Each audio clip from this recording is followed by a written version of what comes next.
Hello and welcome. Thank you so much for joining us today. Today we're going to be dealing with part 4 of a 4-part series on makeup secrets for beautiful eyes for those of us with mature eyes who are over 50, over 60, over 70, or beyond. My name is Lisa and I'm a professional working makeup artist who is passionate about helping women like you and me who are 50 plus look on the outside how we feel on the inside so we can look and feel our confident best. Today our focus is going to be on two things: those under eye issues that I think most of us certainly do have, and also what eyeshadow colors are going to work best for us based on our eye color. So if you're excited about diving into these topics, I hope you'll subscribe to our channel, and I hope you'll click that bell icon to the bottom right of the video, because when you do click that, you'll be notified every time we produce and upload a new video, which will be every Thursday. And by the way, in addition to doing these kinds of tutorials and informational videos on makeup products and techniques, I will also be having mini makeovers with women over 50, so we can look at all of our interesting challenges and things that are different for each of us that may apply to you or to me. So join us for those, as well as our tutorials and techniques and product information videos in the coming weeks and months. And if you do decide to subscribe, I thank you so much in advance. I appreciate it greatly. All right, let's dive into our topic today. Oh, and by the way, I do also want to let you know that if you've missed any of the other previous videos in our series of makeup secrets for beautiful eyes, I will put a link to each of those videos in the description box below so you can easily access them. Okay, let's dive into our topic today. I think we're first going to focus on under eye issues, because I don't think there may be a soul among us who does not deal with something, whether it's darkness under eyes, whether it's a need for concealer, whether it's a need for covering other things that are going on. For instance, I have these major troughs under my eyes, and quite honestly, there's no one universal thing that's going to help all of us. Wouldn't it be wonderful if there were? But there isn't. So I'm going to be talking about various things that can help decrease the puffiness under eyes and also the dark circles under eyes, and even sometimes a little bit of these troughs that some of us do have to deal with. I want to share with you, and I'm going to have to put on my glasses and forgive me because I know these glare a little bit, but I want to share with you some of the reasons why we actually get these problems. So dark circles under the eyes can be caused by a variety of things: heredity, blood vessels under the eye that are swollen or not draining properly due to poor circulation, thin skin, which reveals the underlying vessels below, lack of sleep, an excess amount of sodium, allergens, and volume depletion during aging. Bags are actually a herniation or an abnormal protrusion of the fat pads surrounding the eye, and when these fat pads swell or move beyond where they're supposed to be, they cause the skin to bulge, which gives the appearance of bags. Often they're caused by poor lymphatic circulation. All right, so I wanted to give you the scientific reasons why we're dealing with these kinds of things, but also let's talk about some of the things that we can do. And there are just a variety of things that a variety of women have used that can help. And as I say, there's no one thing, unfortunately, but I'm going to toss out to you just a few interesting ideas that some women swear by. So first of all, one of them is under eye patch treatments. And masks and patch treatments have become a very big thing in the beauty industry in the last few years.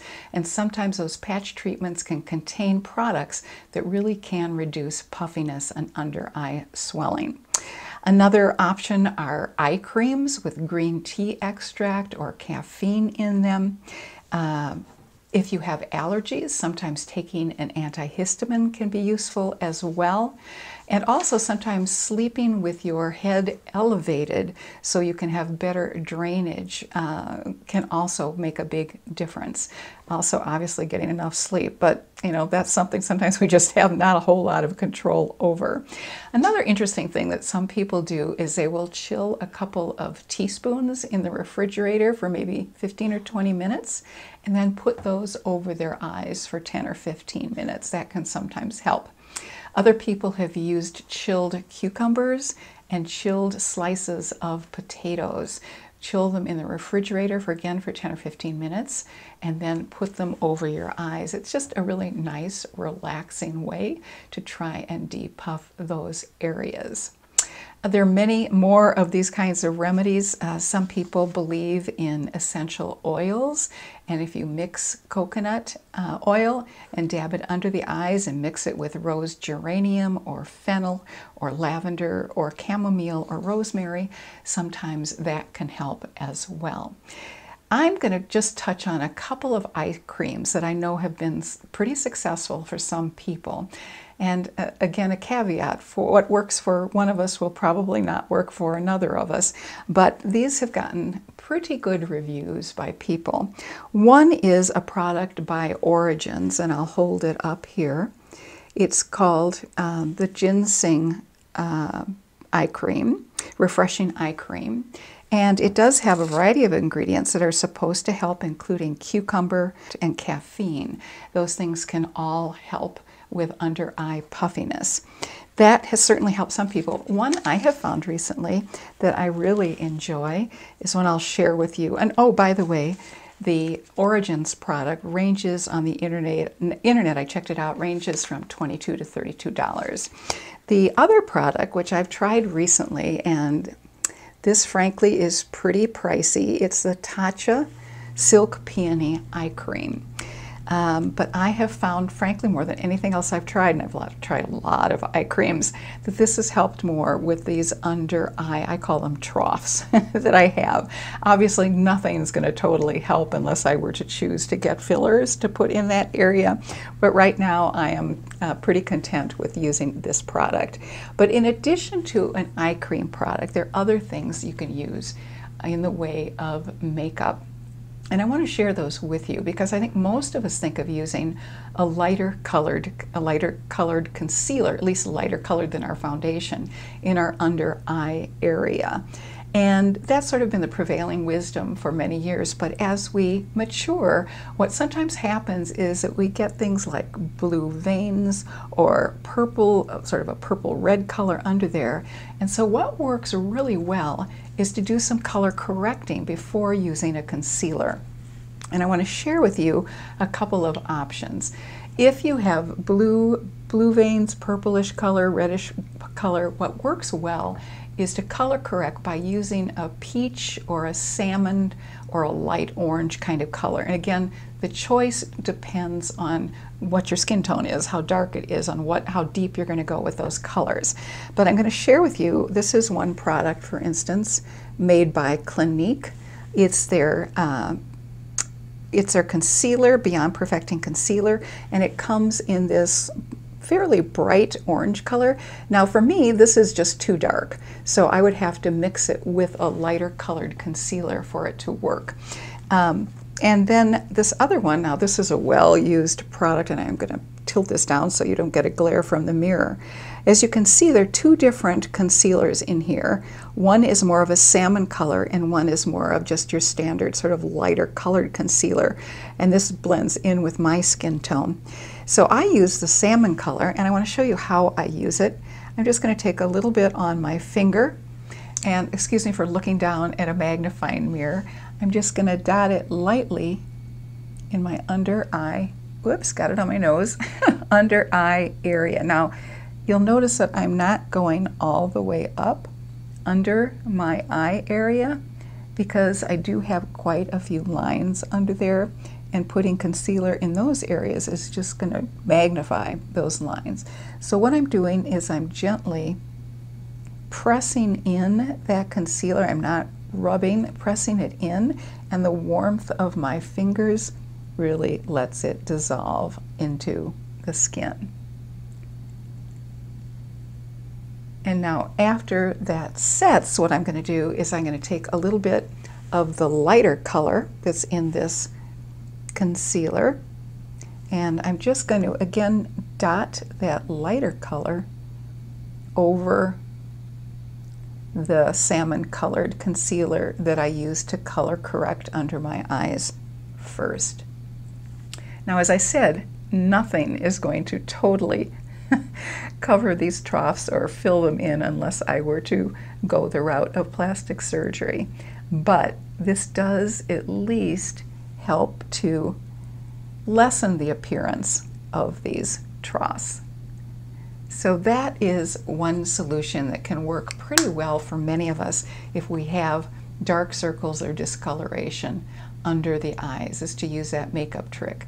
The previous things that I mentioned earlier, like using green tea bags or cucumber or potato slices, really helps depuff that area under the eyes, and can also help with the dark circles as well.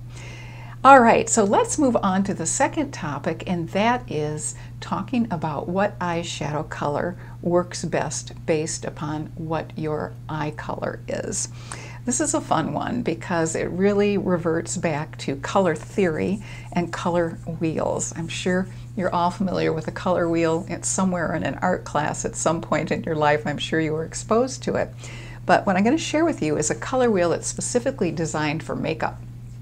And I hope you're going to be able to see this well. Now, the important thing to find the color that's going to work best for you, and this is a color that will really make your eyes pop. So the way to do that is to find a color on the opposite side of the color wheel from your eye color. So for instance, as you can see, I'm going to bring this, see if I can bring this up a little bit closer for you to see. The color opposite are browns. So if you have blue eyes, your eyes will just pop if you wear beiges or browns or copper colors, or sometimes a golden color. That can really be beautiful on you. So it's a complementary color on the color wheel that's really going to make a difference. For those of us with brown eyes, navy blue can be a gorgeous color. Now, some of us may not want to go the direction of using navy blue as an eyeshadow. It may just be a little intimidating or a little too much. It can look gorgeous, however, you just used a little bit in appropriate places like the outer corners of the eyes. But if that feels a little too much for you, what you can do instead is you can take a midnight blue or navy blue eyeliner and use the blue eyeliner either in addition to your regular eyeliner of dark brown or a black, or just on its own solo. That can really make brown eyes pop and look absolutely gorgeous. Okay, let's talk about hazel eyes and green eyes. And if you notice on this color wheel, again, I'm going to move it up and try and get it as close to the camera as I can. There are purples, lavenders and purples that look absolutely gorgeous on green eyes. Also some pink tones, lavender tones, purple tones. And what I will do is in the description box, I will put a full rundown of all the different colors for different eye colors, all the different eyeshadow colors for different eye colors that really can make your eyes pop by using a complementary color. So that's what we've covered today. I hope you've learned something that is valuable. And I would love it if you would comment in the comment section below if you have a particular eye cream or eye product that really works well for you in terms of taking care of any puffiness or dark circles. In particular, products in addition to techniques are welcome to hear about. We'd love to know what your secrets are for this as well. And also, if you have any favorite eyeshadow colors that work particularly well for your eye color, include those too. We'd love to see it. We so appreciate your joining us, and if you have any friends that you think might enjoy the information that we provide on these videos, I hope you'll share these videos with that person as well. Thank you so much for joining us today. Really appreciate your time. I know you're busy. There are many other things you could be doing with your time. So thank you so much, and I hope you have a very happy and healthy day and have a fabulous rest of the day as well.